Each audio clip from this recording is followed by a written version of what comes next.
Greetings, everyone. Hope all of you are having an absolutely fantastic day. We're back again with more Pathfinder, Wrath of the Righteous. It's been a little while, so let's go back to back, try to churn through some of these episodes. And we have finally made it to the Wardstone. That one's big stone, no doubt about it. The city's greatest sight, before it's tossed here upside down, that is. Upon entering the chambers where the vanquished Wardstone resides, the Crusaders could have expected many things: an ambush, deadly spells, or a horde of enemies, but not an empty hall, still and silent, with no Minagho or her henchmen, only the obelisk and glimmers of light dancing on the dirty floor. But then again, all is not as placid as it seems. Professor Snape once again hears the seething choir. This time the voices sound louder, more insistent. One step, another, and suddenly Professor Snape sees the Wardstone not as it was a moment ago, but somehow completely different. It is no monolith emanating light. It is a cage made of pure energy. The place where Deskari struck looks like a festering wound, from which tendrils of dirty red and purple darkness creep throughout the artifact. And there, inside, two hosts of flaming warriors are locked in battle. One is light, the other blood red, but they are all waiting. For what? Hearken unto the Light Warriors' words. The Light Warriors speak of duty, service, and sacrifices made.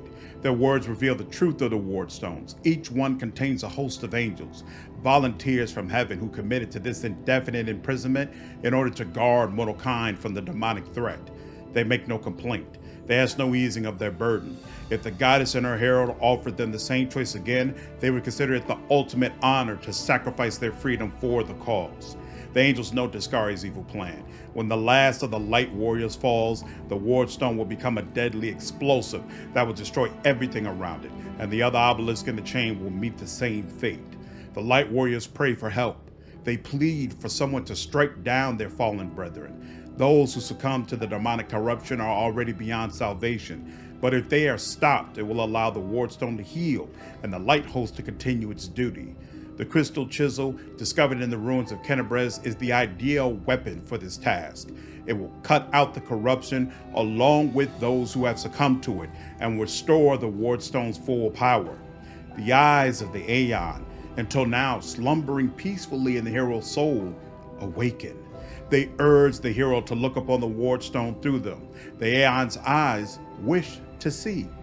Hearken unto the Red Warriors' words. The Red Warriors speak of pain and lies and disillusionment. Their words reveal the truth of the Wardstones. The barrier surrounding the Worldwound is built on the bondage and suffering of countless angels. Every injury dealt to the Wardstone, these angels experience as physical agony. The pain is driving them insane.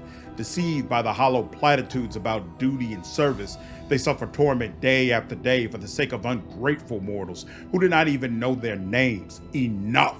The Red Warriors know that their blades, now turned against their former brethren, hasten the triumph of Deskari and his servants. Once the Wardstone has been wholly conquered by corruption, it will become a deadly weapon under the demon's control. Some of the obelisk prisoners beg for freedom, while others pray only for death. But they all agree that this existence is unendurable. The crystal shivel, discovered in the ruins of Kennebrez, is the perfect weapon for a massacre. It cannot force open the door for those who wish to escape, but it can destroy the Wardstone along with all its prisoners, willing and unwilling. None will be able to claim victory, but all will be gifted a merciful death that will end their suffering once and for all. Requires Aeon Mythic Path. Look on the angels with the Aeon's eyes. The eyes of the Aeon pierce through essence, matter, and time, and reveal the truth of the Wardstones. The stones are just as much a perversion as the Worldwound itself. The demons are not of this plane, but this did not give Iomedae and our herald license to disrupt the balance still further by imprisoning untold numbers of angels in stone. A crime committed in the name of good does not offset those committed in the name of evil. It only multiplies the harm done to the cosmic order. Make a decision. There it is, the fate of two angelic hosts, fateful and fallen, and the fate of Kennebrez, perhaps even all Mendev. now rest in the hero's hands. How will he proceed? Whatever this crystal chisel may be, its power is great indeed. It could destroy the stone along with all its inhabitants, or it can mend it by killing the angel defectors within. What it cannot do, alas, is free those who wish to escape and keep the stone intact for those who wish to remain. The Aeon's eyes perceive a solution to the goddess's tinkering, one that will cost no lives. One strike with the crystal chisel at the perfect point, and the stone's magic will be destroyed, and all the angels will go to their rightful place, to heaven, or to the plains of chaos and evil. The remnant of the Aeon's power draws all that is left of the Aeon's existence to the hero, urging him to put things right. But somewhere deep within the hero's soul, the familiar ire seethes. Endless rage, unbridled hatred. What will happen if it is unleashed here at the stone? Okay, so up to this point, we've been doing Angel. However, now he has been exposed to Aeon, and Aeon is much closer to his own personal sensibilities. Law, order, a right way of doing things. It is impossible to eradicate all evil. Evil will always exist. But if we can keep it in its proper place, keep it from harming people and the innocent, keep it from overrunning the world in chaos, that should be something that is possible. And that seems more like what the Aeon is trying to accomplish, as opposed to the lofty ideals of the angel, which do not appeal to the character that we are playing. So we're going to go with lawful, requires Aeon mythic path, wield the stone's magic, and return the Celestials to their rightful plane as the Aeon would have wanted. The Wardstone, the goddess's weapon used in her violation of the cosmic order, the demon-crafted chisel discovered at the scene of the very same crime. It would be only fair if both instruments ceased to exist in the same moment. One precise strike, and the chisel will cut through the stone like a hot knife through butter, nullifying the criminal magic of the inheritor. With cries of terror and amazement, the imprisoned angels go to their rightful places, the faithful to heaven, the fallen to the plains of chaos and evil. The chisel turns to dust, and with a blinding flash, the stone follows it into oblivion. The eyes of the Aeon look on in satisfaction. The Aeon's mission is complete, though it came at a high price. What remains of the Aeon can now rest in peace, knowing that the world is in good hands. And as for the mortal who brought all this to an end, seeing the world through the Aeon's eyes has left its mark on him. The Aeon's orderly world view, not unlike a shifting grid of coordinates, has been imprinted on his eyes which will henceforth be able to see truths that often evade ordinary mortals. The Crusaders succeeded. The angels' battle within the Wardstone is ended, and the threat to the entire chain of stones has been eliminated. Of course, this is one no guarantees of safety for the future. What happened here can happen again. The Mendevias can no longer rely on Iomede's gift as once they did. But the danger has passed for now.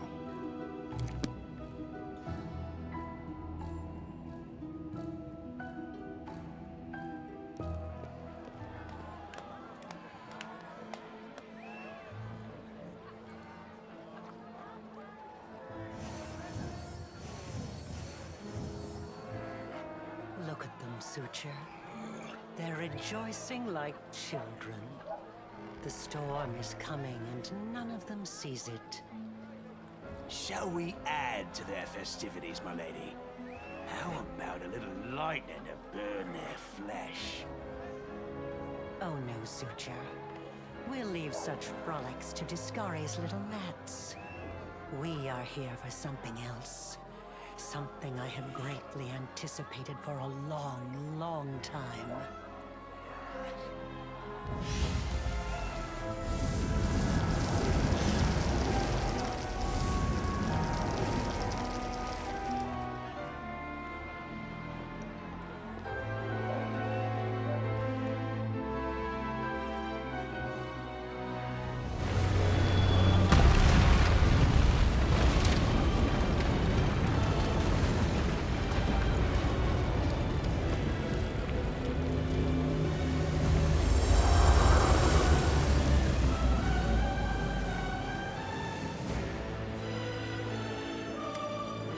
The blisteringly vivid memory releases you, and you return from the depths of the past to the present.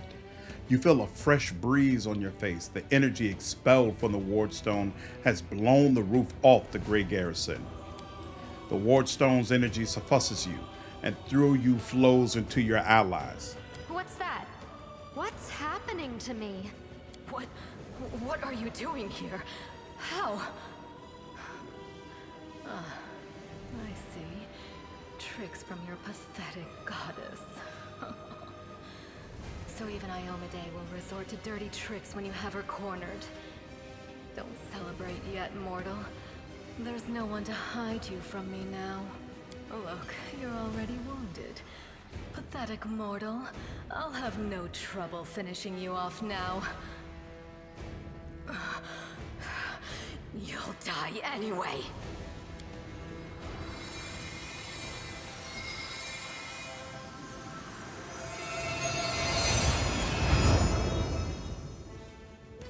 The demoness looks formidable with her entourage around her, but her threats ring hollow to you now. You look at her and feel like a titan looking at an ant. Overwhelming, all-conquering power fills you. What? That little demoness? Those irritating hordes of the abyss? The gods themselves are your only equals now. Now you are lawful. Now you will answer for your crimes. There is only one law in this world. Strength. And only one crime. Weakness. Be honest. Do you really think you have strength on your side? I knew a woman who thought the same thing. It never led to anything good. Your goddess sent you to die. You think that's a victory? All you've done is postpone the deaths of all the other mortals. And not even for very long. But your wait for death is over. You won't see what I'm going to do to your little friends, because I'm going to kill you right now. Do not fear. Do not waver. Mythic power.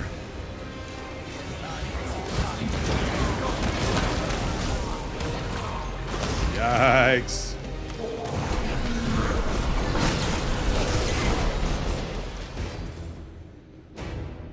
How are you doing that? Where is your power coming from? Minagho! To me! Staunton, my darling.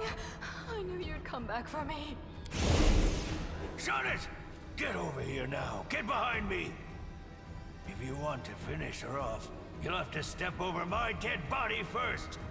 Killing me won't be a challenge, I know. But I can last long enough to give her time to escape. The Crusaders were right. You're a traitor. You always were a traitor. Maybe you're right, but you won't change your mind either way. So why waste my time trying to convince you? No matter what he does, no matter what he says, Staunton Vane will always be considered a traitor. Well then, Staunton Vane will finally be the traitor you've always wanted. People are always calling me a monster and a freak. Tell me, how come I've never once considered listening to them and becoming the terrible thing everyone claims I am? You might have a point, if you'd been hearing those things every day for 70 years straight! 70 years? Whoa, at least I won't live long enough to suffer through anything like that. Lucky me, I suppose. Enough talking. Minagho, cast your spells and get out of here! I'll hold him off! Quickly! Before I change my mind! No, my sweet. I won't abandon you. We'll leave this place together, and we'll go where we can be happy. Go! Let me finally... God damn it all! Let's go! The demon and the traitor vanish in a magical haze. You feel the energy thrumming through your body and soul start to fade. It doesn't leave you. It hides somewhere deep down, leaving behind a small amount of incredible energy, as well as the understanding that you will one day master that inconceivably huge power.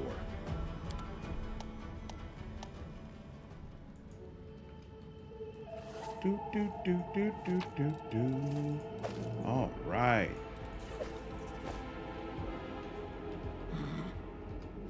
Let us be off.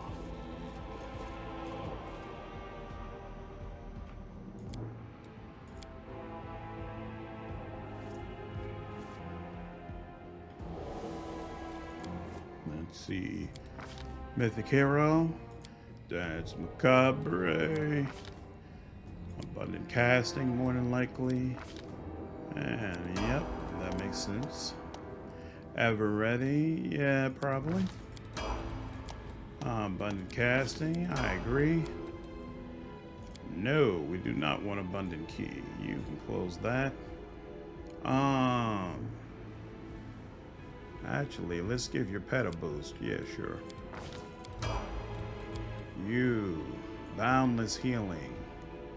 You know what? Yeah, because you're not a permanent part of my roster anyway, so I didn't even do that. But you, no, not ascendant element. Abundant casting. We'll get there. Okay.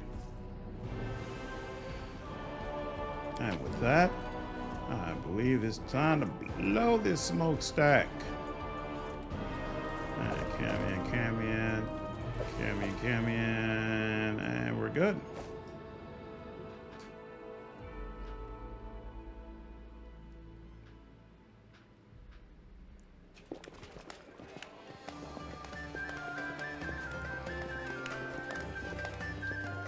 Make way. Warrior Queen coming through with a round for the heroes. Whoa, the heart is packed. And you considered nixing this little shindig, Beth? I did consider it, and I am still considering it. It hasn't even been a week since the last demon was booted out of Canopolis. And we really should be in a period of mourning for all the city's fallen. But the people deserve to celebrate.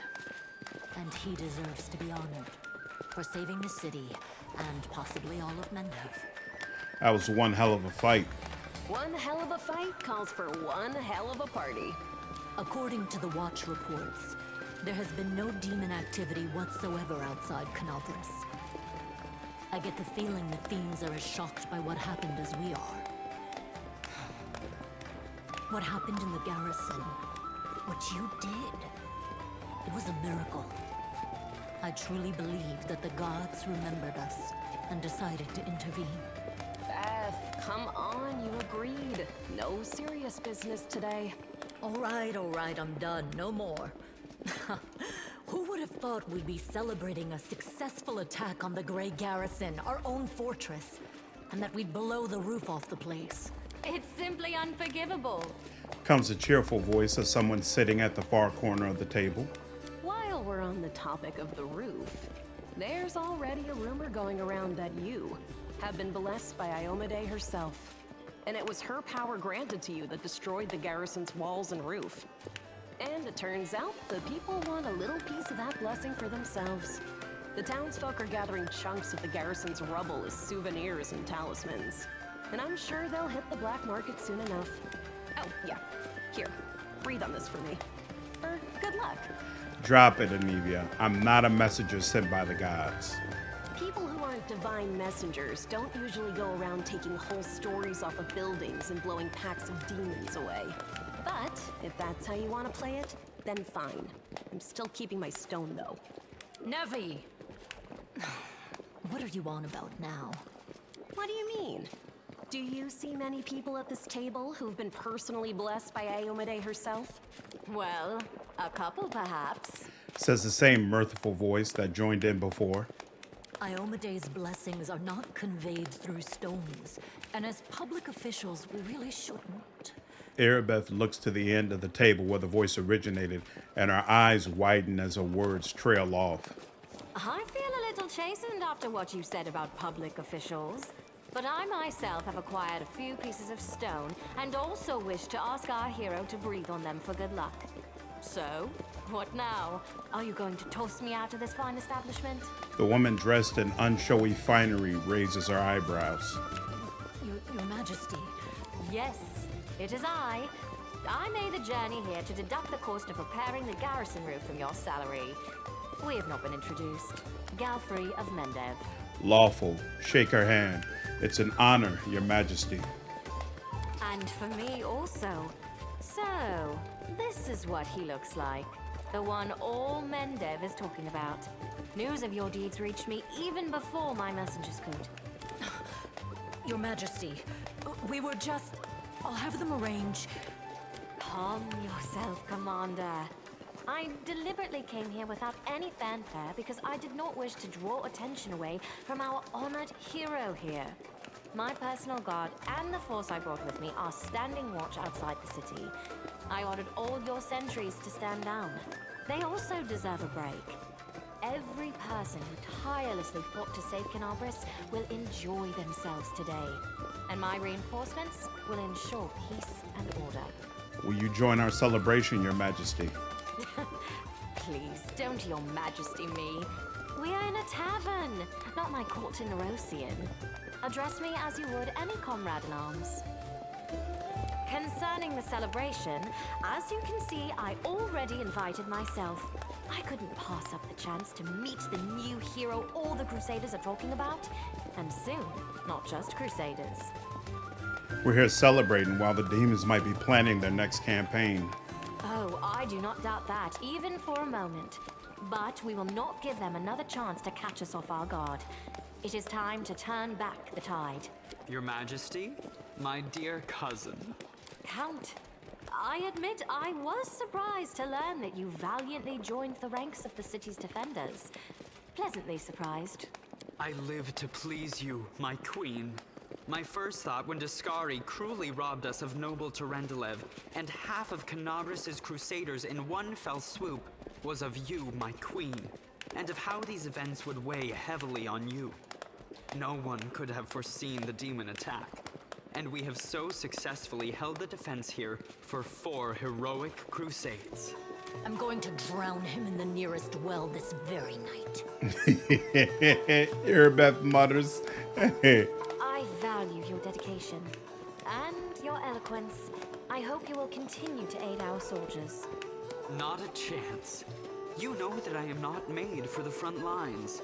Excellent bash, but alas, I really must go. Important matters to be getting on with. A new shipment of wine from Keonan, and 3 beautiful creatures of the same provenance. But I will most assuredly come to say my farewells before your army departs on its campaign, which, wherever it may lead you, will undoubtedly be crowned with victory. I shall hold you to that, Count. And now allow me to devote some time to the hero of the evening. I did not come here solely to give you this chance to celebrate, but all serious discussions and official announcements can wait until tomorrow. I have big plans for all of you, especially for you. But I want to keep you in suspense for a little while longer, so I shan't say another word. Let us mark this victory. My first toast is to you, the hero of Canabris. Now, what are we drinking?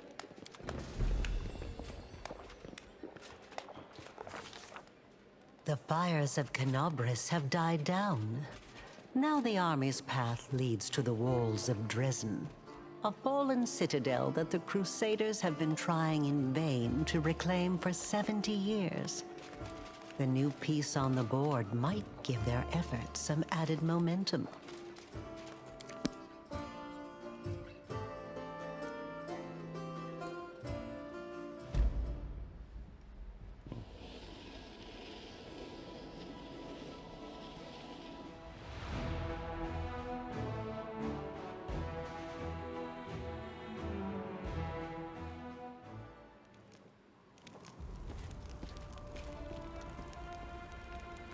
Is that him next to Erebeth? The hero who saved Canabris? The queen is coming. The queen! Rise, warriors. Today is a day of sorrow and pride. Sorrow because we weep for our brothers and sisters who perished in Canabris. Pride because despite demonic treachery, our heroes repelled the attack and saved the city. I, Queen Galfrey of Mendev, declare this day the first day of the 5th Crusade, and I am glad to introduce the one who will lead the attack on the forces of the Abyss, the hero of Canabris, Knight Commander of the 5th Crusade. Your leader, From now unto victory or death. Hooray for the queen. It's time to rest. Everyone is dismissed. You heard the queen. Dismissed. There. The troop review is finished. I'll give you some time to look around the camp, and then I shall expect your presence at headquarters.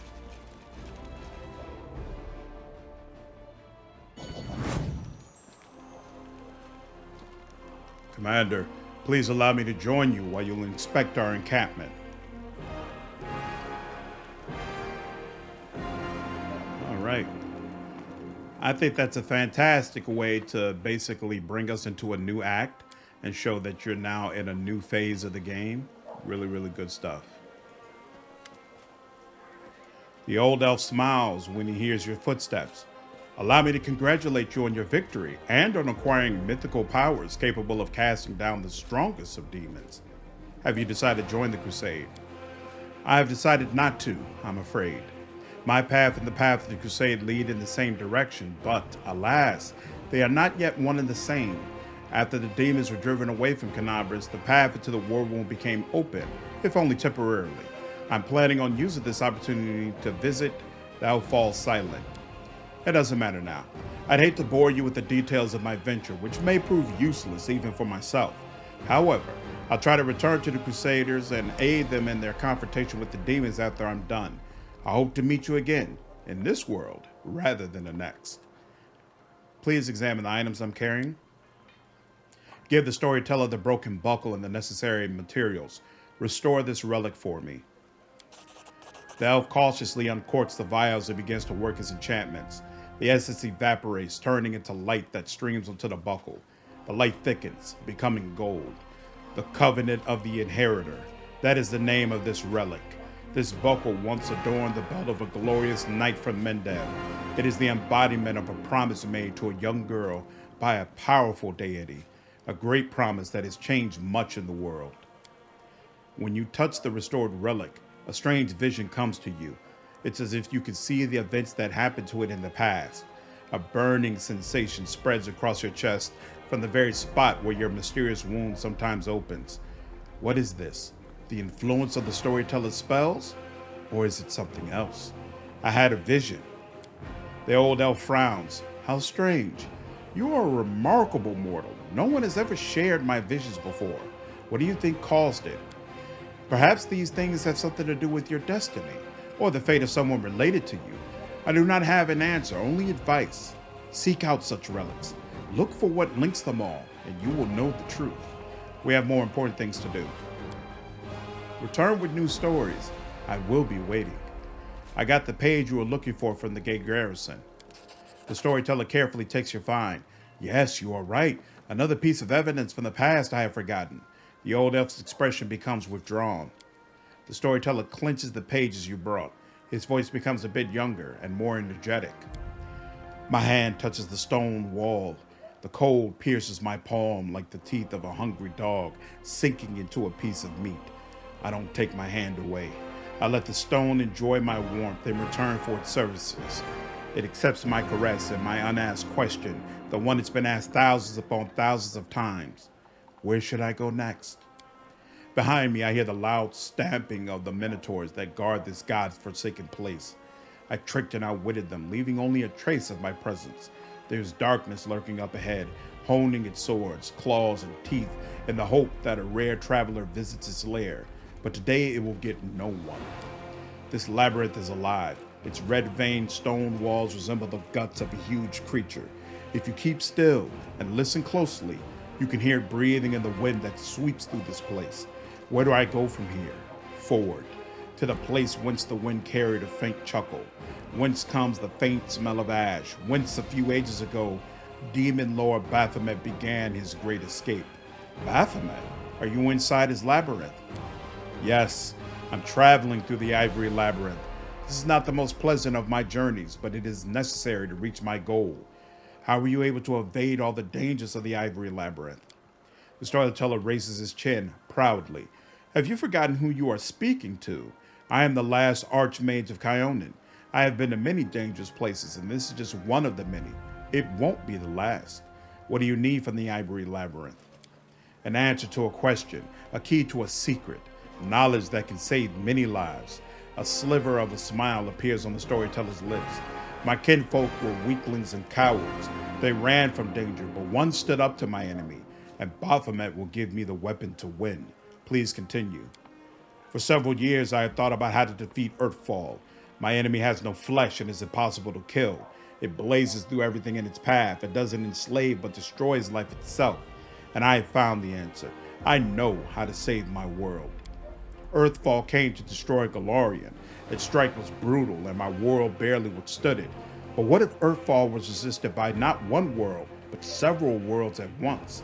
What if Heaven or Elysium came to help the dying Golarion? If I managed to merge my world with another one, meld them together, the power of the disaster will weaken. The denizens of Golarion will be able to temporarily take shelter in the adjacent plane. Civilizations will not die. Our culture will continue to exist. We will not be forgotten. Baphomet, the cunning and insidious lord of Minotaurs, was once a captive in Asmodeus' prison. But only 10 years passed before Baphomet was able to escape, taking his own prison with him, which later became the Ivory Labyrinth. Such an achievement deserves respect, and it is the goal of my research. Moving matter between planes is what interests me now. I stop near strange symbols covering the wall of the labyrinth. I run my hand over them to ensure they are real, encrypted riddles drawn by Baphomet during his imprisonment. I take out the bark-covered notebook and painstakingly copy the symbols into it. Behind me, 2 Minotaurs are fighting, deceived by the net of spells I have wrapped around myself like a blanket. Do you want to connect the planes? That's dangerous. The elf is silent for a moment. When he talks, there's disdain in his voice. Dangerous, difficult, almost impossible.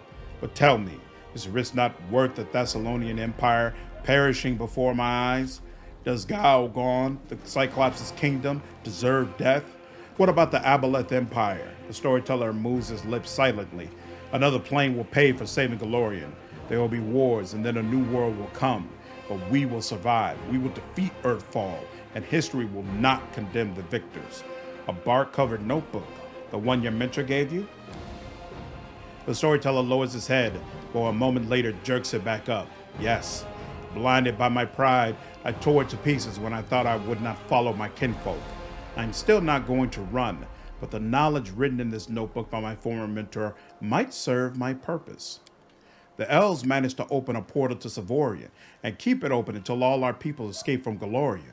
Their cowardice deserves disdain, but their knowledge is unquestionable. I returned to Kyonin and gathered the pieces of my torn notebook. Now it is my sword aimed at the heart of Earthfall. By combining the wisdom of elves and the cunning of Baphomet, I will save the world. What happened next? I copied the strange symbols into the notebook. I haven't the slightest idea what these scribbles mean. What was the future demon lord thinking when he wrote them while he was imprisoned in a cell with no way out? Was he still in his right mind? I will need help to understand these notes, otherwise decrypting them might take more time than Pharasma has given me. One of the Minotaurs behind me killed the other one, tore his hide out and devoured it. His blood-stained nose sniffs the air sharply. His bloodshot eyes shift from wall to wall. He senses a stranger, but he doesn't scare me. I am certain of my powers and the spells hiding me. I've done my work and can now leave this place. And still I linger. What is this strange presence I feel behind me? Like someone is watching me, despite all the protective spells. Who are you? I ask carefully, not hoping for an answer. Darkness. A coy female voice whispers in my ear. Against my will, I shudder. The storyteller stops talking for a long while. The vision ended at the most interesting moment, didn't it? He says bitterly at last. Please, find the rest of the pages from this bark-covered book. I must know what happened next. Thank you for your stories. Thank you for helping me remember them. I have to go. I wish you interesting adventures.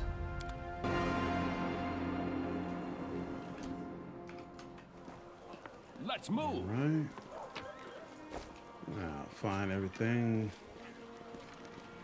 We're going to sell stuff right after this, so might as well just pick up everything. Don't need to be discerning.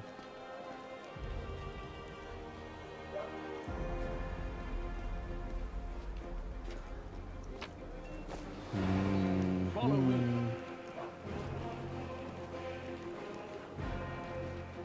Nobody really talks to you until you get through with Galfrey, so that's why I'm not bothering to talk with anybody right now. This is mine and Anevia's tent. We're both used to traveling, but the Queen insisted our tent to be furnished like a commanding officer's.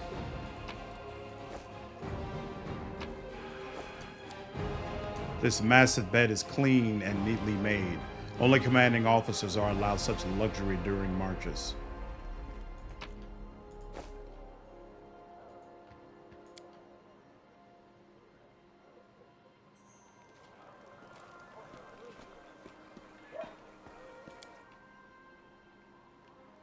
So you basically go through this is Nurad Dindawar's tent. It seems she brought a lot of unnecessary items along with her. So yeah, you make one pass, then you actually go ahead and do a second pass because for whatever reason they add more things into different areas after you have talked with Galfrey. Ah, there you are, you dashing troublemaker, you. Daeran flashes you a self-satisfied smile.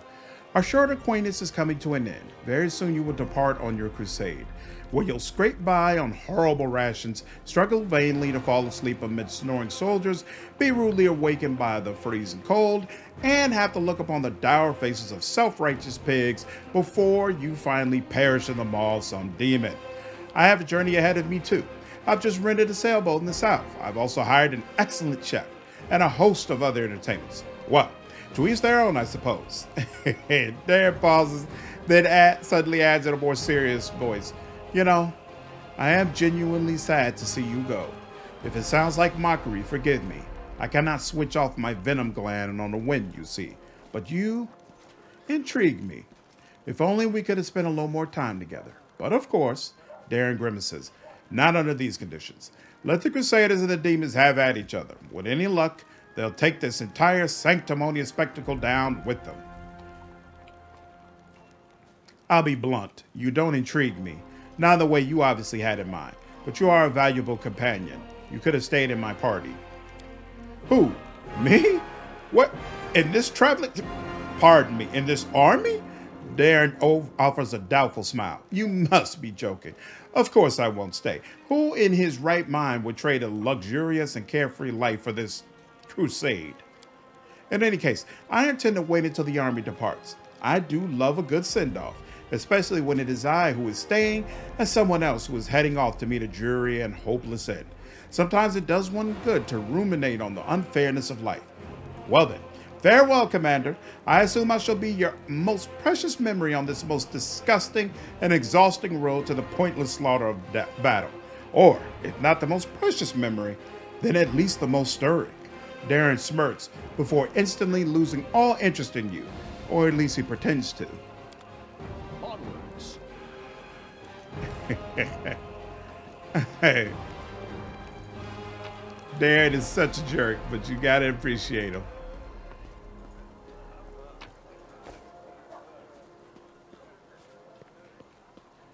Pretty sure there's something your perception can pick up on the outskirts, but it's nothing like crazy awesome. So I'm not gonna bother with it right now. A well-dressed old dwarf is lecturing a motley company, shaking her ladle at them belligerently. Noticing you, she flings up her hands. Good afternoon, your commanderness. Do you remember us? We're the crew for the next door theater company, the one you saved the Canibras, back when you weren't your commanderness yet. As you can see, we've come on the campaign with you. We signed up to clean pots and mend the soldiers' clothes. Keeping up with theater is expensive, so we all have to take side jobs. But we don't stop what we're doing. We're going to put on a play about your legendary feats. Of course, the crowd scenes are difficult. We can't find the people to play the hordes of demons, and we decided against using a ritual to summon real demons. Luckily, we have Master Kim. He's invented a way to solve this problem using sound. We caught a pig and some piglets who ran away from a burned-out village. The glum and husky half-orc mumbles softly. We put the piglets in a box and scare them a little, and the sound they make is just like an approaching demon horde. But the most important question is, of course, choosing the lead actor who will play the Great Knight Commander. We had a bright Barney over it, breaking a number of lances as well as a shovel, a rolling pin, and a set of back scratches. But we just couldn't decide no matter what. Maybe you can help us. We have 2 candidates that are most suited to the role. One will have the honor of conveying your heroism up on the stage, Commander. I'm to be played by a gnome? Not a gnome, 2 gnomes. Rumbledum and Hierophant are twins. One of them sits on the other's shoulders and puts on a long coat so they can play tall characters. They switch places every so often, so each gets their moment of fame. And that way, they each only have to learn half the script. A Cyclops actor? He's completely tame, believe me. Has a few issues with articulation, but what a powerful physique. We'll make him a nice costume, wash him up, brush his hair. Truth be told, in our show, you mainly just make short, heroic exclamations at the fateful moment, like, onward, or, we'll never give up, or, my heart burns with courage. Lampkin can definitely handle the script. Don't you have any other actors who even vaguely resemble me? We're a small and poorly funded theater, and we only have a few actors, but they're all so talented, one of a kind. I've chosen the ones that are the best fit for your role. Trust my vision. I have more than a few successful plays under my belt. All right, I've made my decision. The entire crew looks at you, holding their breath. I will be played by the Gnome Twins.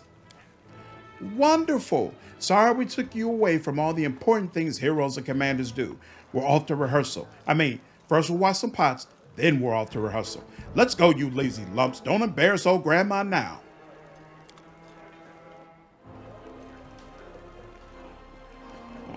Let's move.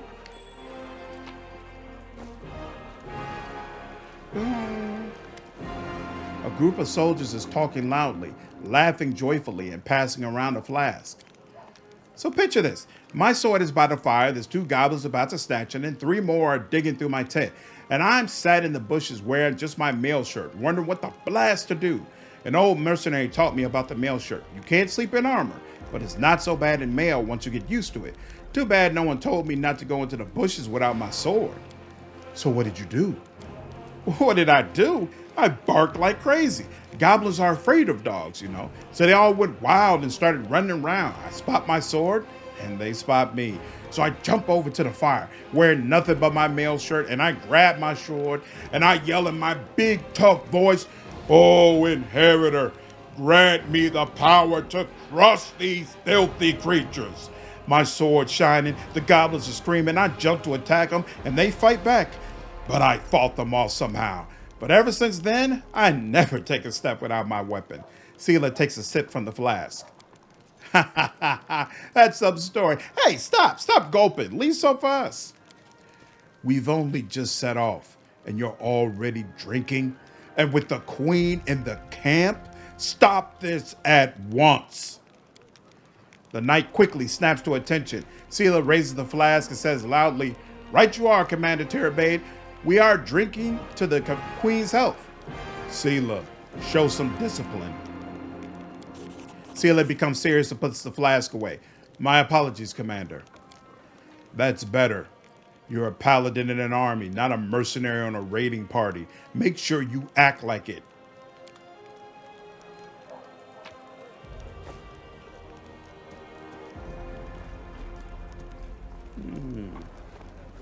Thought perception was supposed to make something up there. Guess not. Poor Seelah. I don't think she's gonna like me much this playthrough, unfortunately. Oh yeah, he has nothing to say right now. And there's nothing else to get there. Boom. And okay, cool.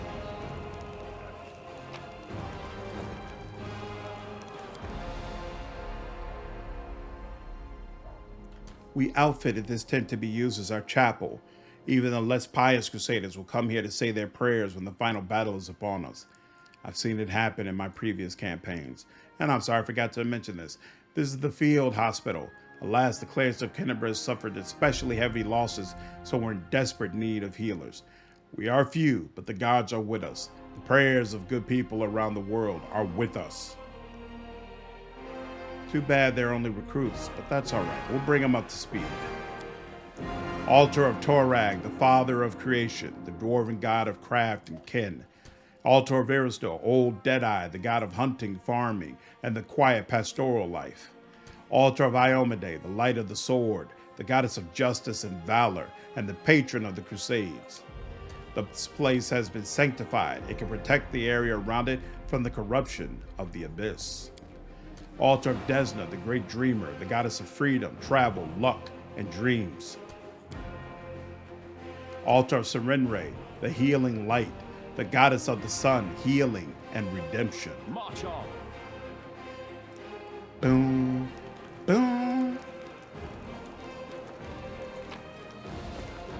These are the Knights of Kenebres, all that's left of the orders that were billeted in the city.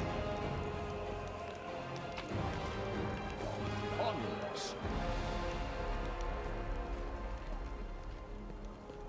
And is there, oh yeah, wait, there's one other.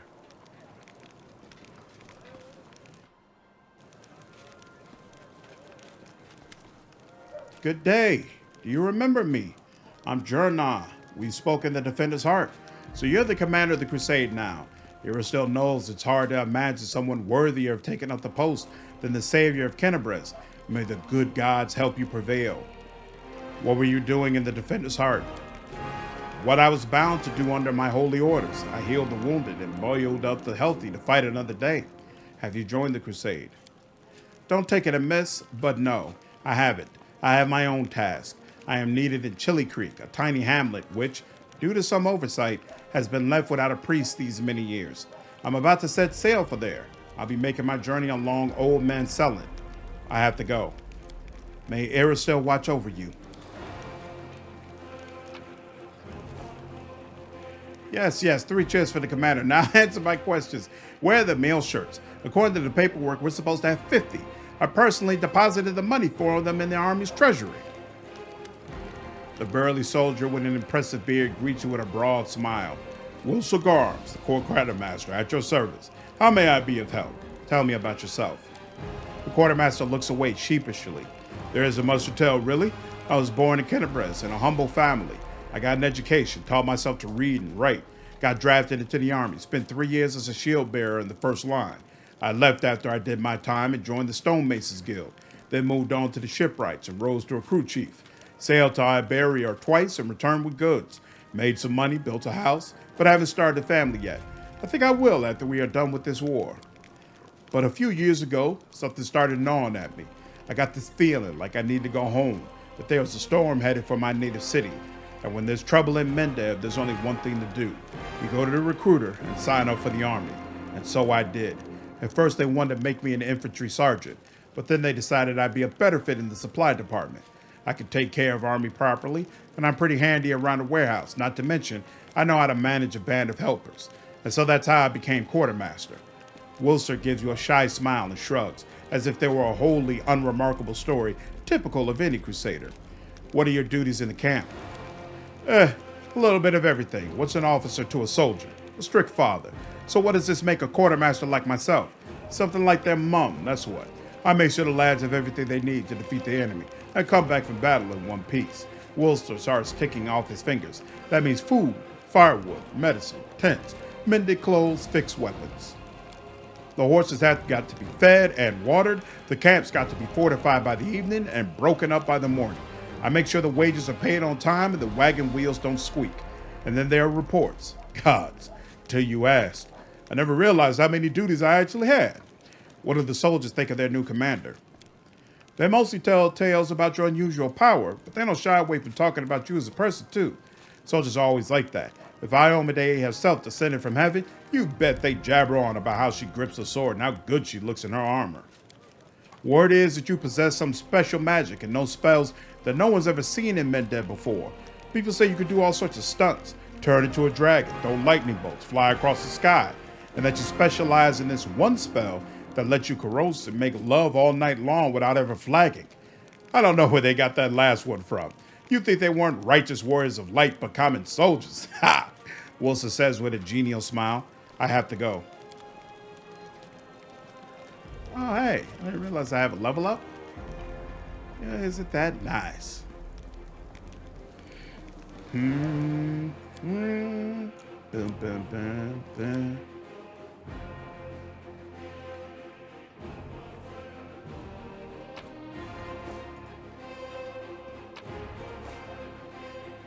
Let us be off.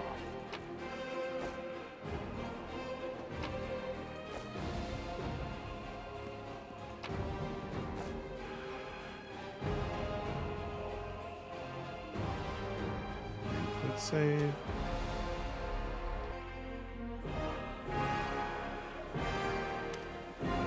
The queen greets you with a stare. She has dropped the pompous air with which she just announced the Fifth Crusade.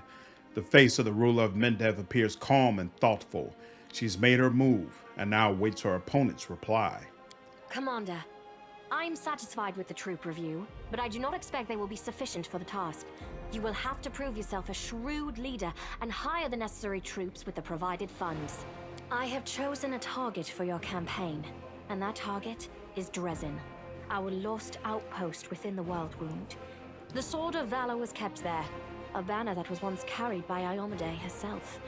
Our greatest relic was lost when the city fell. I should make one thing clear from the start. The Sword of Valor is no mere symbol, but a powerful weapon against demons.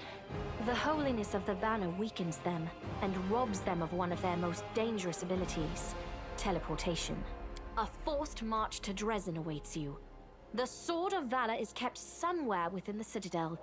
The demons probably think it's a hunting trophy. Its recovery is just as important as retaking the city itself. I hope the task is clear. I'm sending 2 specialists to help you, along with the soldiers. A historian, Nura Denduar, and a cleric, Soziel Danik. The queen nods to the human man and the young halfling woman standing next to her. One of the famous inquisitors of the Church of Iomade also wants to talk to you. The Honorable Leota, whom everyone calls Hawkblade. I do not wish to keep you, Commander. The matter I must discuss with you is extremely important, but it is not directly related to the Crusade. You no doubt wish to meet your new comrades and speak with Her Majesty. Therefore, I shall leave you now, but I ask that you seek me out in the camp at your earliest convenience. Hi! Listen, it's amazing here. It's like I'm in a ballad. There's knights in shining armor, deadly dangers, glorious feats. We are going to show those demons! I'm so tired of sitting in a library reading books about history. It's time I took part in it! I'm glad to help our cause, Commander. If you have some time later, I'd like to speak with you further. You'll have plenty of time to talk. You're the Knight Commander's people now, his trusted advisors and companions. Now then, would you please leave us? Irabeth, you can go too. When we met at the Defender's Heart, I never imagined you'd make me the commander of the new crusade. Some actions may be deemed bold, or even extreme, and beyond those, there are some you might call the Queen's last resort. I am not a simple monarch. I am at war with the Abyss, a war which has lasted over 100 years. I cannot allow myself the luxury of caution. In you, I see a chance, and I am willing to stake everything on it. However, you cannot blame me for putting you in charge of the Crusade. I only formalized what had already happened in the hearts and minds of many. People spoke of the power that descended upon you and helped you save the Wardstones from corruption and total destruction. Word of this feat quickly spread far beyond the borders of Mendev. There was no other person who could better fit the role of Knight Commander of the Fifth Crusade. I have some questions about my mission to retake Dresden. Of course. I shall answer. How did the demons manage to conquer Dresden? That's a good question. Its walls were built by dwarf craftsmen, and the power of the Sword of Valor protected the city. Alas, where raging hordes failed, a single lying tongue was all they needed to succeed. The demoness Minagho convinced a young and ambitious crusader named Staunton Vane that the banner belonged on the battlefield. He went on a daring and unapproved raid, and the banner ended up in the enemy's hands. The city fell soon after. Ever since then, for 7 decades, it has served as a citadel for the forces of the Abyss. Staunton Vane. I saw him at the Great Garrison. He defected to the demon side. Oh, really? I wasn't informed of this. After Dresden fell because of Staunton, he was nearly sentenced to death. He deserved it. In wartime, men are hanged for far less. But you have no idea what a terrible sight it is. A raging crowd of crusaders baying for blood. Never have my fighters looked so much like the demons we are fighting. I commuted Staunton's sentence and stripped him of his rank. Not just for him, but for my army and my country. We are not Hell Knights. We do not maintain discipline with public executions. I don't like the options that they provide here. Because lawfully, she says, you shouldn't have stayed the hand of justice. If he died, he wouldn't be betraying you again now. But it's also lawful to say, we don't do things just because the public is screaming for it, you know? It's like the old Western where you're bringing somebody to the prison who's done something probably horrible, but he still needs to be tried for it. Just because the prison is surrounded by people who are demanding that the person be hanged doesn't mean you just give in to them.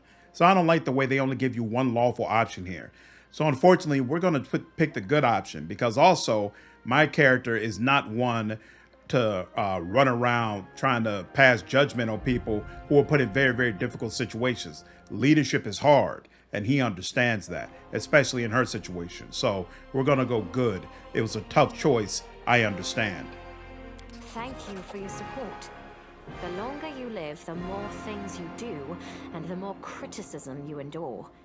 Today, many blame me for all manner of reasons, and few try to understand my actions.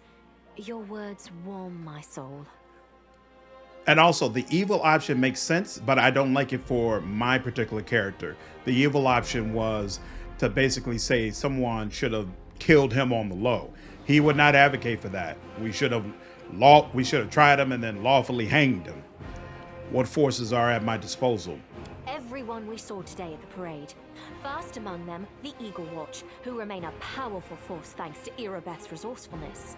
Also marching with you are several minor knightly orders, as the minor volunteer units like to be called. And finally, I have personally selected some recruits from Nerosian. They have little in the way of battle experience, but great determination and a thirst to prove themselves. I've always thought that an army benefits from at least one such unit. These forces, as I said, are not enough for a march on Dresden. You will have to hire additional troops with the funds that have been provided to you. But for a brave commander, and I hope you are one, that is just the beginning. If you retake Dresden, recover the holy power of the Sword of Valor, and gain a foothold in the region, then new armies will join under your banner. The Fifth Crusade is only beginning. Many battles and victories lie ahead. It's been decades and no one has managed to retake the city. Why do you think we're different? We have a chance now that we haven't seen in decades. But it's more than that. You created this chance for us by foiling the demons' plans in Canabris. The army who attacked the city came straight from Dresden. Demon hordes from the Abyss are usually encamped there, but many of them perished on the streets of Canabris. We must attack swiftly before they can restore their forces. When the city is free and the Sword of Valor appears before our soldiers, they won't be sending in any more reinforcements. Demons cannot teleport into an area protected by the banner of the goddess. What about long-term goals? Do you know how to get rid of the Worldwound forever? Now you are talking like a real knight commander. However, answering your question is not easy. To win this war, we must bar the demons' way. There are a few planar rifts leading to the Abyss across the territory we call the Worldwound. The best specialists we could find have tried to close them on separate occasions, with no success, as you may have guessed. The Worldwound is more than just a chain of portals to the Abyss.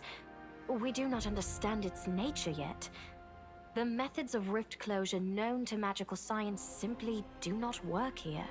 However, we have a hypothesis, and a rather well-grounded one, that we must begin at the source of the problem, the place where the Worldwound was opened. The main rift lies through the city of Iz and the Threshold Fortress deep in the former lands of Sarkoris. We have never managed to fight our way so far and gain a foothold to allow the mages to explore the origins of the Worldwound.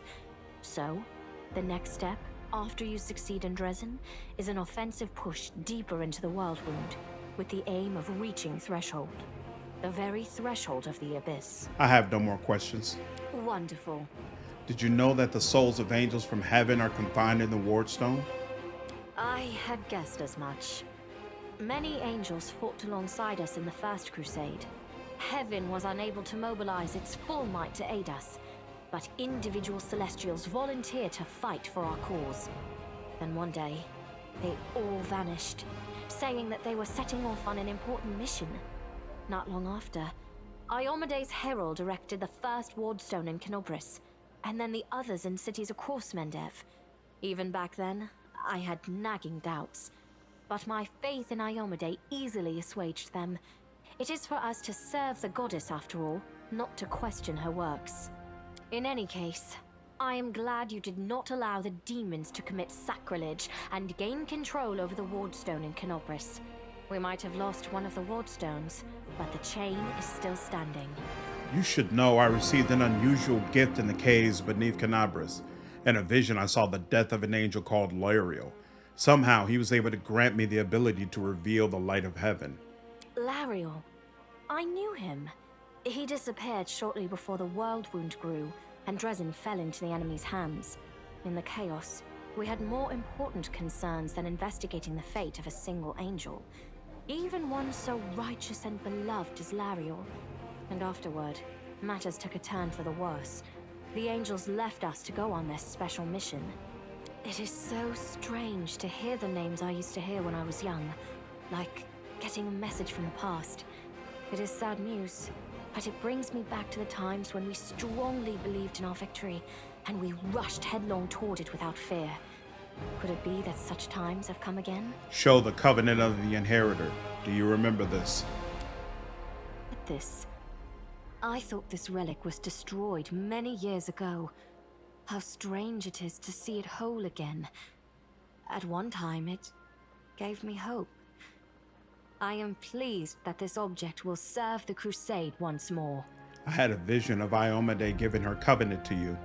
I was young, and did not fully understand the magnitude of the duty that had been entrusted to me.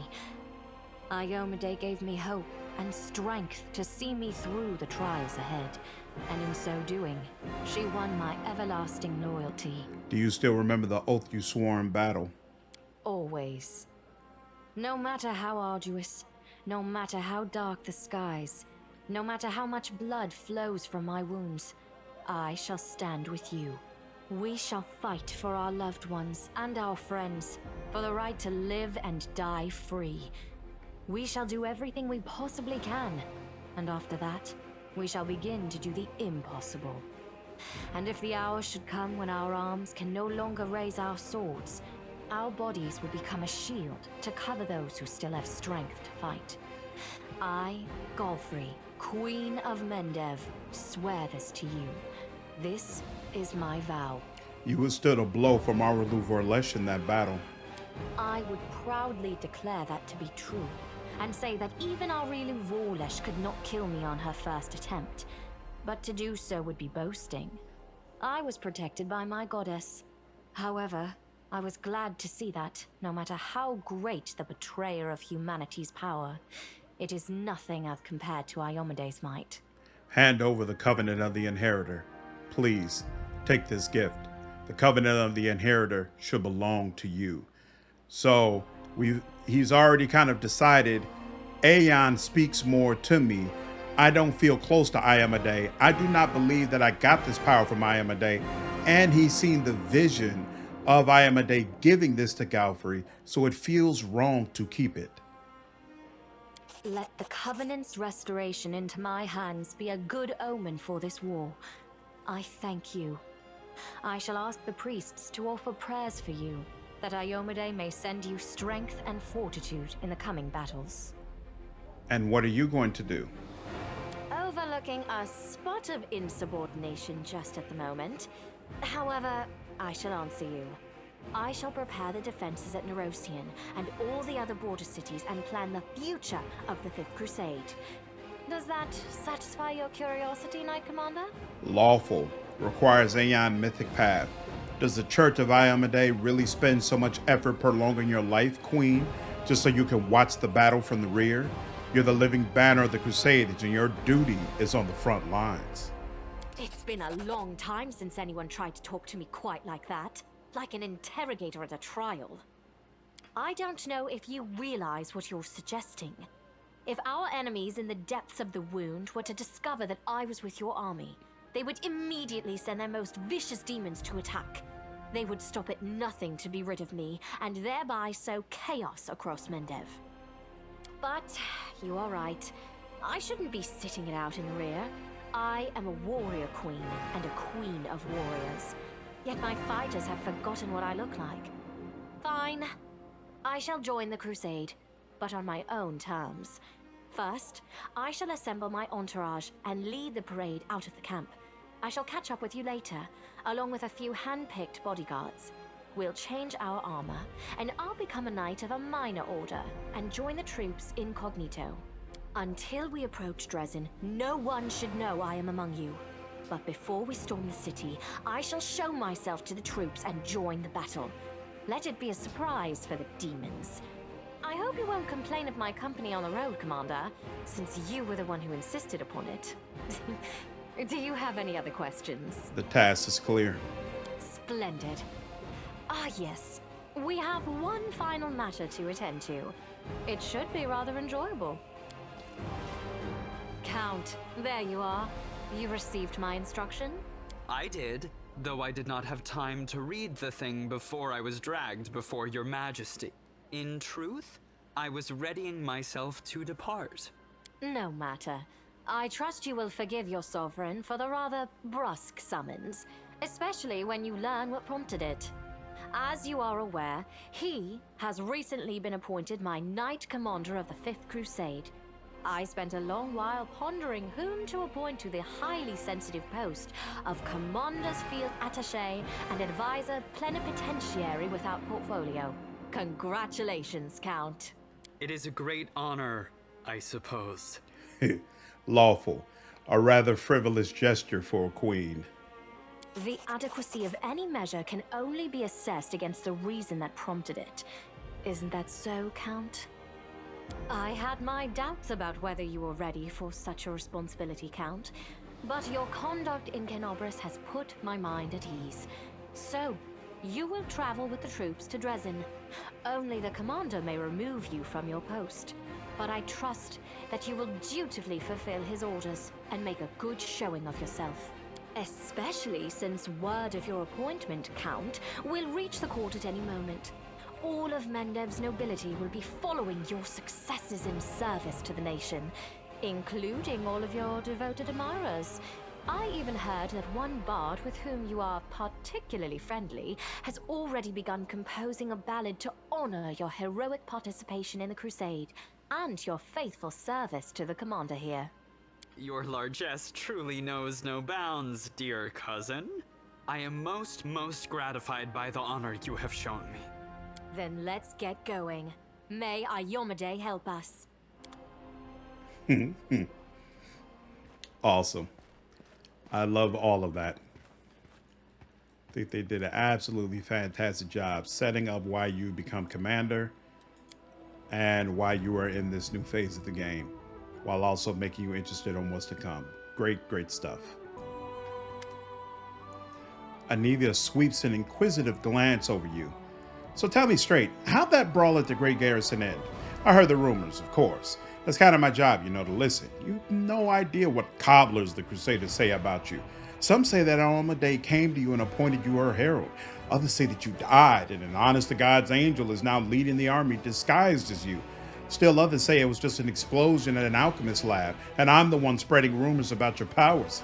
I wish. But you know, you really have changed since the Great Garrison. It's hard to describe, but you become kinda... Anivia waves her hand, trying to find the word.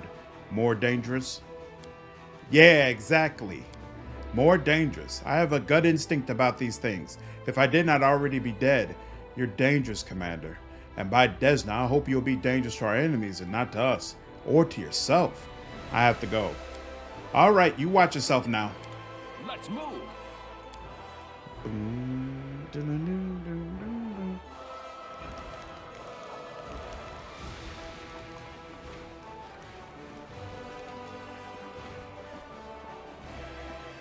You see, even though we passed through here, more stuff in the carts. Or the crates, rather. Follow me.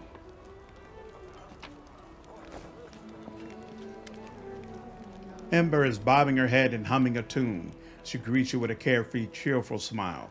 Her wandering eyes linger on you for just a moment before darting off again into the distance. How are you handling your new abilities? Abilities? The girl tilts her head to her shoulder. What are you talking about? Oh, the tricks you learned from when the big gray house blew up? They're funny. Thanks for teaching them to me. The queen gave me the title of Knight Commander and put me in charge of an army. What do you think about that? The elf focuses her wandering gaze in your eyes, smiles, and shakes her head. Don't believe titles. All of us in the world are children of the street, barefoot, hungry, scared, a step away from death. Some imagine they're strong and rich like gods, but don't forget who you really are behind the title. I have to go. So go. The elf watches you with a radiant smile as you leave.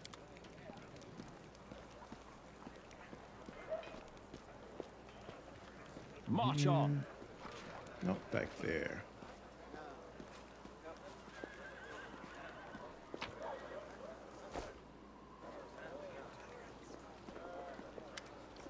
Ah, boy, there you are. Very good, just in time. You will be delighted to know that I need you for an experiment. So, the Grey Garrison stands roofless. Demons are running for the hills with their tails between their legs. Mendev's queen, what's her name? It's on the tip of my... yes, Galfrey, is scurrying to and fro, and all this is somehow connected to you, my loyal follower. Thus far, there is no scientific evidence of your exceptionality, if one discounts blind faith in divine intervention, which I do.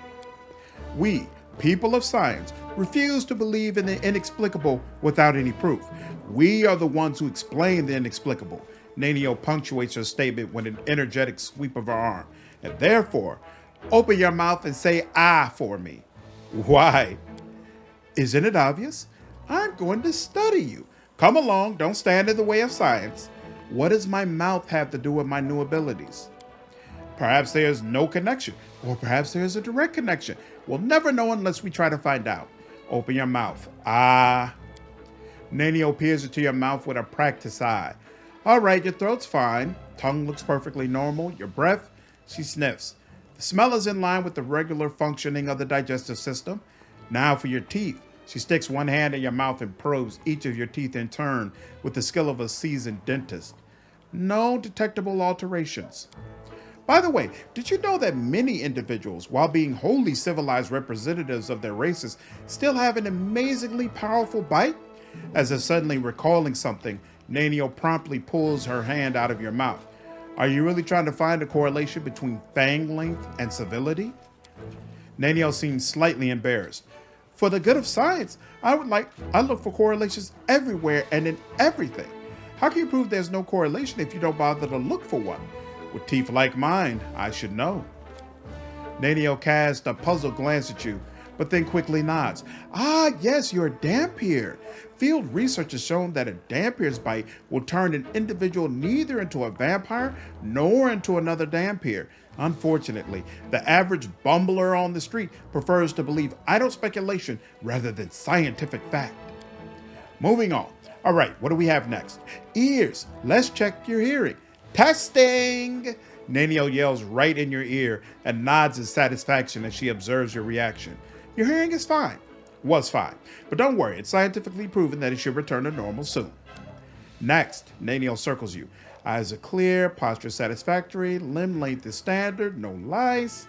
She stops, rubs her chin in contemplation, and, in a slightly dejected tone, says, Boy, you are the picture of health. It's a pity. I was expecting to find some anomaly. Well, now let's assess your mental state. Imagine a hypothetical situation. You are a tree. 2 squirrels have found their way into your hollow and are now copulating there. What do you do? What is this nonsense? This nonsense, as you call it, is a unique methodology for detecting secret tendencies hidden in one's subconscious. It was developed by the greatest scientist of modern times. Now, focus on the task at hand, if you please. I stick my branch into the hollow and drag them both out by the neck. An unconscious act of evil. 2 lesser creatures were deprived of a chance to procreate. What if they were the last representatives of their species? On to the next question. Another hypothetical situation. You are a tomato. You have just been picked from the vegetable patch and put into a crate. You know that today the cook will use half of the tomatoes from your crate to make soup. What do you do?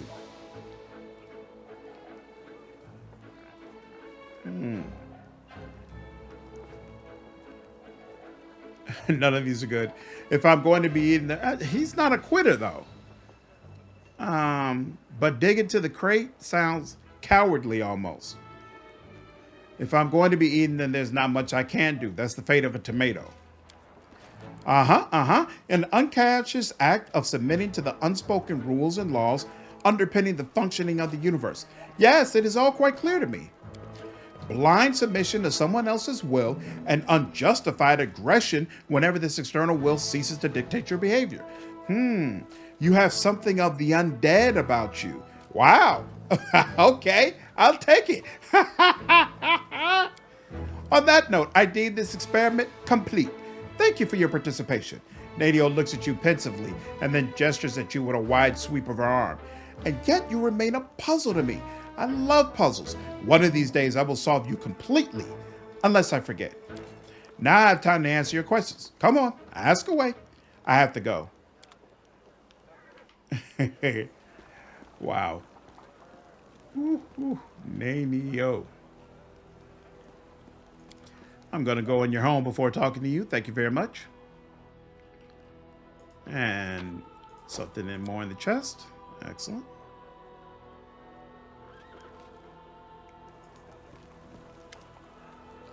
Commander, allow me to say something. Erebeth looks even more serious than usual. Before you, this wasn't a war. It was agony, drawn out over decades. No one believed in victory anymore. When the demons attacked the city, for some it was a relief. At least the end had come. They laid down their weapons and surrendered without a fight. I felt the same thing, but I somehow got through on stubbornness and the vague hope that if nobody found Anivia's body, she might by some miracle have survived. And that miracle was you. You returned, my beloved, to me when I nearly lost all hope of seeing her alive again.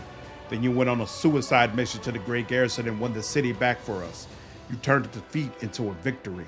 I know it wasn't easy, but you make everything seem so effortless. You do everything just like that, she says with a snap of her fingers. The Queen believes in your powers too, but for me, they're just more proof of what I felt that day when I saw Anivia alive, standing next to you. You're the miracle we've been waiting for. You're the one who will finally put an end to this terrible war, and in spite of everything, deliver us the victory we so desperately need. With you, I'm sure this crusade will achieve what the others could not. So it turns out that the Queen had her head of counterintelligence watching me. I wonder why. You think the Queen doesn't trust you? If that were true, she wouldn't have put you in charge of this army. My main task is to be your advisor until you've gained enough experience as a commander. As for counterintelligence, Anivia and I were tasked with keeping an eye on your inner circle, but you're not under suspicion, Commander. You're under our protection. It's hard to believe your origin is so humble. You deserve a noble title more than many who inherit them. And Erebeth's cheeks blush a little. Thank you, Commander. It's an honor to hear that, especially from you. Every noble family begins somewhere. You must have heard the recent story from the Stolen Lands and the River Kingdoms. Just imagine, coming from nowhere, making it all the way to a royal crown in just a few years. For those who didn't play Kingmaker, the prequel to this game, that's what she was referring to right now. Sometimes I wonder what would happen if I managed to distinguish myself somehow. But then I push away such unworthy, selfish thoughts. Of course, we don't fight for rewards. The fate of the world is at stake. And yet, Erebeth's blush deepens as she falls silent. We need reinforcements. Can you get us more soldiers? Erebeth frowns. When we began the march on Dresden, we chose speed over numbers. If I order more volunteers to be recruited, they simply won't arrive in time. We could pay mages to deliver the troops to the camp, except I doubt that our army's coffers could afford it. If you can spare 7,500 gold coins, I will see to our reinforcements. Pay 7,500 gold coins. You have your orders. If two of your armies, I already know how this merge. Oh, it'll tell you how to split. You can split your units by holding Control or Shift and moving the unit to a different slot. You can also create a new army by clicking the button on the right. Cool. I've actually never done this before, paid the 7,500, but several of my subscribers were adamant that you absolutely must do this, that it'll put you in a much better situation. We're going to find out when we get to the actual map and start messing around with the Crusader stuff.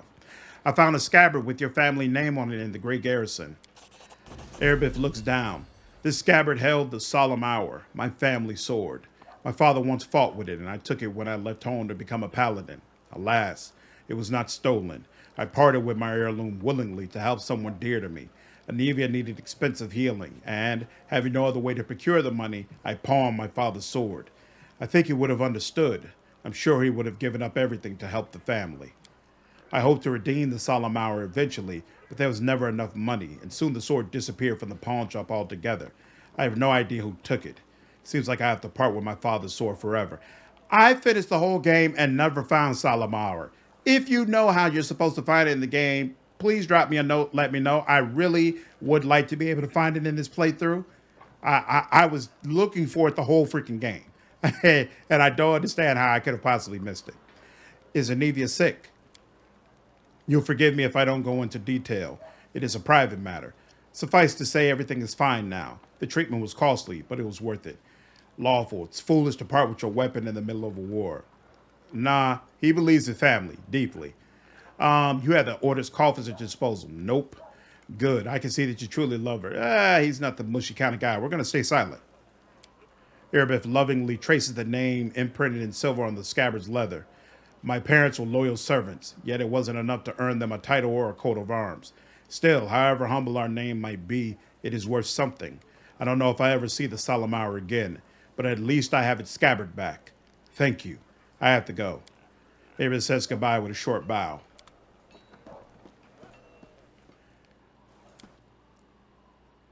Yep, never saw any trace of that freaking thing.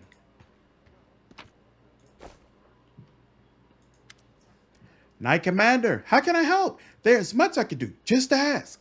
Nora looks at you with eyes filled with enthusiasm. She's holding a notebook and a traveler's inkwell. You've probably heard about the wound I have, the one that sometimes opens on my chest. Can you perhaps tell me if it's some kind of demonic curse?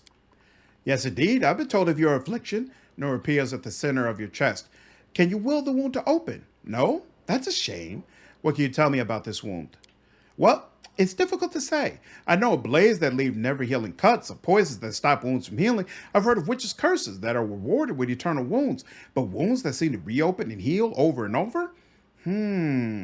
Perhaps you know of any other cases like this? Let's think. In 4671, a Medivan army corporal had all his bones and cartilage turned to glass. In 4700, a scribe in Kennebrus had all her skin simply come away like she'd been boiled. And in 4638, oh, you don't happen to have insects crawling over you. Locusts? No. Rats, perhaps? Too bad. Nora looks at you with genuine regret. Do you think it's dangerous? It's most likely is dangerous, but you are under the protection of Iomade, Commander. She granted you mythic power, as they say. Surely the Inheritor would not leave you to face us alone. Have you, perhaps, noticed that the wound opens at moments where you waver in your faith? Perhaps it is triggered by doubt? Frowning, Nora looks at you with sincere concern. Thank you for your answers. I'm sorry I couldn't tell you anything useful. I will be sure to study this matter and consult a few of my encyclopedias. Tell me about yourself. Oh my, I could tell you so many amazing things, and you choose the most boring one of all. But all right, about myself then. Where are you from? Isgar, a small piece of land that proudly calls itself a country, though it hasn't been independent for a single day in all the centuries it's existed.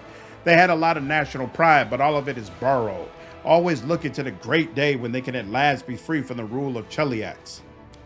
The Isgari love talking politics. If two of them start bargaining over beats at the market, you could be sure that they'll end up arguing about whether an independent Isgar will be a monarchy or a republic.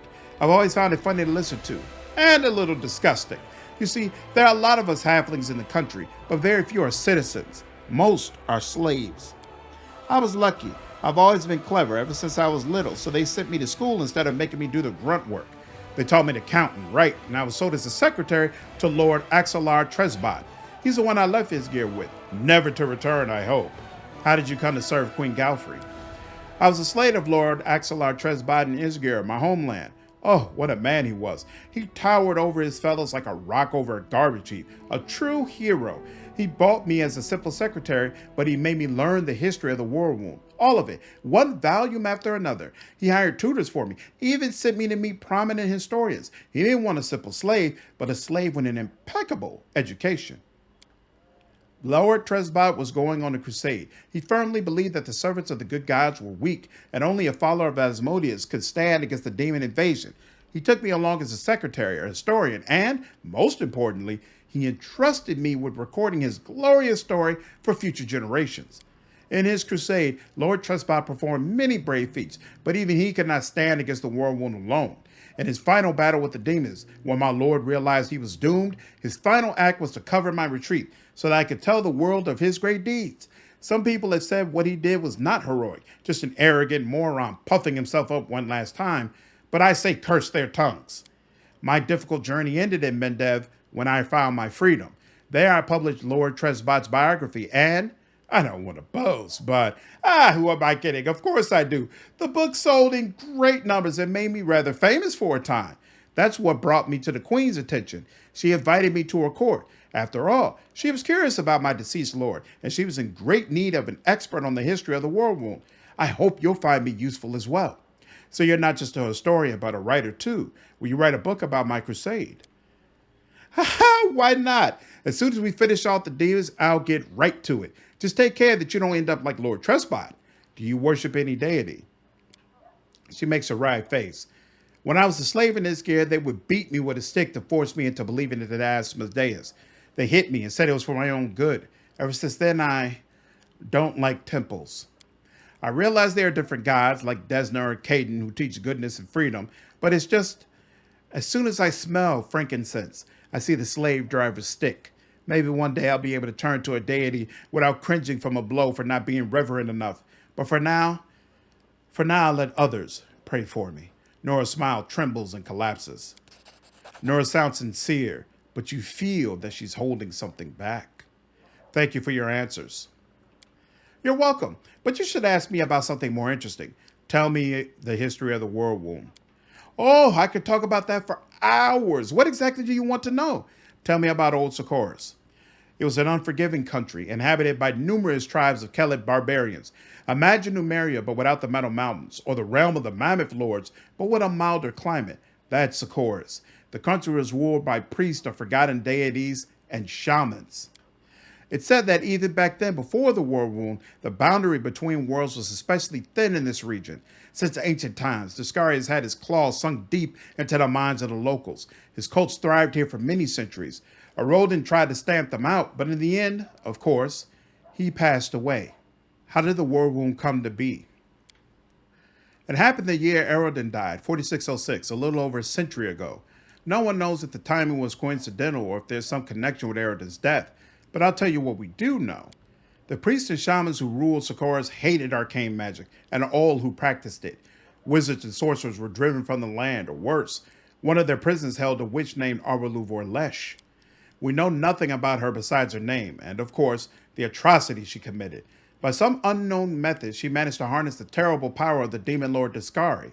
Together they tore open the barrier between worlds, opening a rift to the abyss in the very middle of Sarkoris.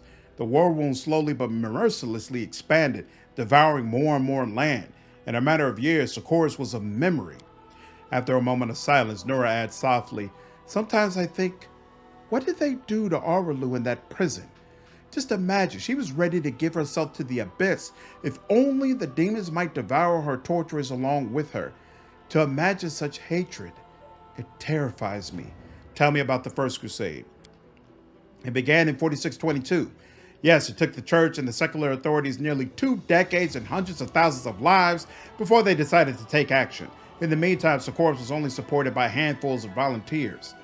By the time the Crusade began, the demons had already invaded Mendev. The Crusaders pushed them back in what must have seemed a total triumph at the time, the forces of good easily crushing the demons on all fronts. They erected Dresden on the lands they conquered, an indestructible fortress and the capital of the Crusader movement. In 4630, 8 years after it began, the First Crusade was declared victorious. It was the first triumph of the Crusaders, and, unfortunately, the last. Tell me about the Second Crusade. In 4638, the Worldwound suddenly started expanding, and a new wave of demons appeared. The Crusaders were all but delighted. Last time, they'd routed the forces of the Abyss, and they welcomed another chance to prove themselves. But this time, everything was different. Instead of scattered gangs, they faced a large and organized army. Dresden was besieged, and the Crusaders lost all the land they won back before. They had to retreat, and all that remained of Sarkoris was left to the demons. But while the monsters were devouring the unprotected lands, the Crusaders erected a chain of wardstones along the border with the Worldwound. We have Iomedae and her herald to thank for their help. It was the Second Crusade's only victory, but it halted the wound's growth. The catastrophe had become a stalemate at the cost of tremendous sacrifice. Tell me about the Third Crusade. About 50 years after the opening of the Worldwound, Deskari found an ally. Baphomet entered the war, a cunning, insidious demon lord who prefers deception to open conquest. He sets his enemies against each other and lures the virtuous onto the path of wickedness. Traitors appeared among the Crusaders, secret agents of his cult. For a time, no one suspected a thing, even as they watched helplessly as the Crusader movement fell to ruin. Where once valor proudly stood, now greed and dumb cruelty reigned, and outrage was drowned in apathy. In 4665, the Church announced a new crusade, hoping to boost morale. They didn't succeed, to put it mildly. Some fought the demons in earnest, and for a time they even dared hope to retake Dresden. But the Third Crusade will be remembered as a witch hunt in every sense. Inquisitors hoped to purge any cultists from the ranks of fighters, but instead they got a barrage of denunciations, widespread suspicion, and innocent victims. It sometimes happened that two orders would denounce each other as traitors and wipe each other out, much to the demons' delight. Just 3 years later, in 4668, the church put the disgrace to an end. Of all the crusades, that one was the least glorious. Tell me about the Fourth Crusade. Of course, the demons had no intention of sitting quietly caged behind the Wardstones. They kept attacking Kennebrus, trying to reach the stone to destroy it, or just scratch its surface, or if even that wasn't possible, befoul it. The Crusaders drove the demons away from the city again and again. The Fifth Crusade would last for 15 years, an exhausting study in positional warfare. The demons attacked, and they were pushed back. The Crusaders went on the offensive, but were forced to retreat. And all the while, the losses were tremendous. The Fourth Crusade's only achievement was that they didn't let a single Wardstone fall. They didn't retake a sliver of land, to say nothing of Dresden. So many lives just to maintain the stalemate. You can imagine how that affected morale. Thank you for your answers. My pleasure. You just have to remember to stop me or I'll go on about it forever. I have to go. If you have any questions, come back. I actually really like hearing the whole history of the Crusades. I feel like it hammers home why so many people believe in you right now and are so desperate to see hope. Hiller nods approvingly. You've earned the title of commander. Kennebrus still stands thanks to you, but you have to be doubly on your guard. Your Eminence places a target on your back, and there are assassins about. Killing a high-ranking crusader would bring a demon far more prestige than killing a common soldier. Not long ago, I stymied a few of the Spinner of Nightmare's attempts on the lives of influential crusaders, so I know what I'm talking about. Do you know anything about a Pathfinder named Finian Dismar? Hillar rubs his chin. Let me think. Dismar. I've definitely heard the name before. Of course you have. I'm a Pathfinder too. So now you are the commander in these lands. What about Lady Ari? When I left for the wound, she had just taken up the position. Hillar examines the talking weapon and chuckles sadly. I'm afraid Ari perished during the Third Crusade. Yes, now I remember. Finian Dismar went missing in the wound at the end of the Second Crusade. His name has been on the list of the fallen for a while. Here I am, alive and well, right in your list, and I'm back, and soon I'll file a detailed report about everything that happened to me.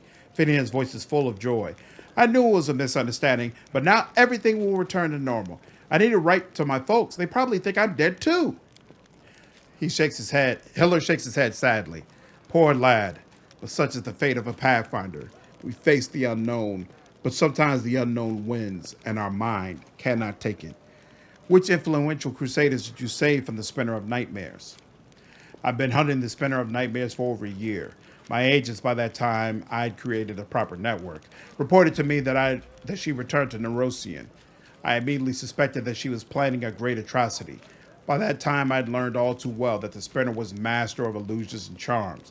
That's why I never left the house without this. Hillor takes a monocle from his pocket and pulls it on carefully. This is the Eye of Truth.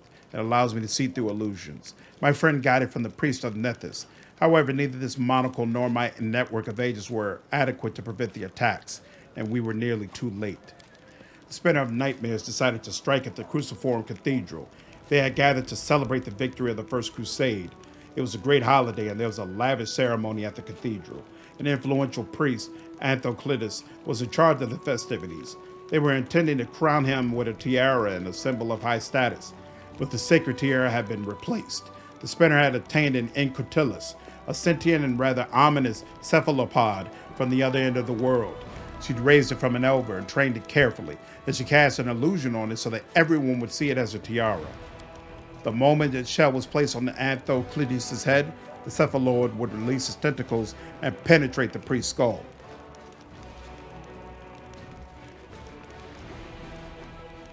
Its poison would seep into his brain, and he would seize control over Anthoclitus' dead body. Fortunately, we were able to stop this madness in time. I spotted the Spinner of Nightmares and the crowd chased her down, and we ended up crossing swords on the roof of the cathedral. I nearly defeated her, but she fled upon a giant stallion, which was able to run across the air as if it was on the ground. I was so close to catching her. She suffered a setback, but I let her escape. Hiller's bitter and angry smile shows he hasn't made peace with his failure. Tell me about your confrontation with the Spinner of Nightmares. It's a long story. Telling you everything would take 2 days. Which part do you want to know? We'll talk about this later. Okay, I've already went through that. I have to go. Good luck. Watch your back. Only trust your closest friends. The enemy is cunning and treacherous.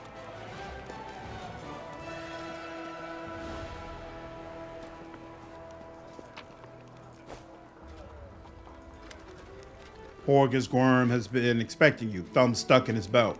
There you are. I've been waiting. As you see, I too have joined the Crusade. I don't know how to swing the sword, but war is costly, and I have money. Besides, my intellect and business sense may prove useful, even on the battlefield. Besides, I believe, Horgus shifts awkwardly from foot to foot.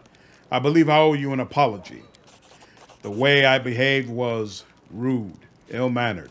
You are an honest and honorable person. You have clawed your way up from the bottom of society to the title of Knight Commander, and you are friends with King Galfrey herself. Such persistence deserves respect. Horgus tilts his head in a brief acknowledgement of your merits. Please allow me to give you this magic amulet from my humble personal treasury to mark our future cooperation. Aren't you afraid I'll reveal your secret to everyone? Are you threatening me? I've invested a lot of money in your crusade, and I will invest even more. And yet you think to humiliate me in front of everyone? That's not going to work. If a scandal breaks out, it will be your word against mine.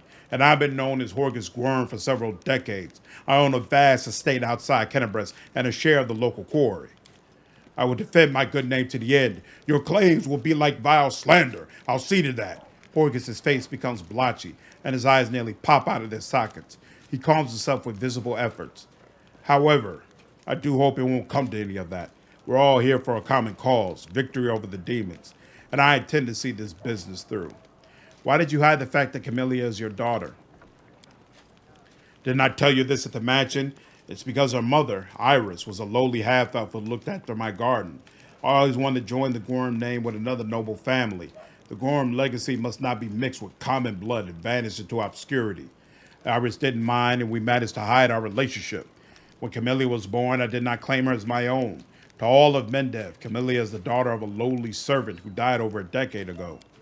And before you start telling me what a horrible father I am, I want to tell you something. My daughter wanted for nothing.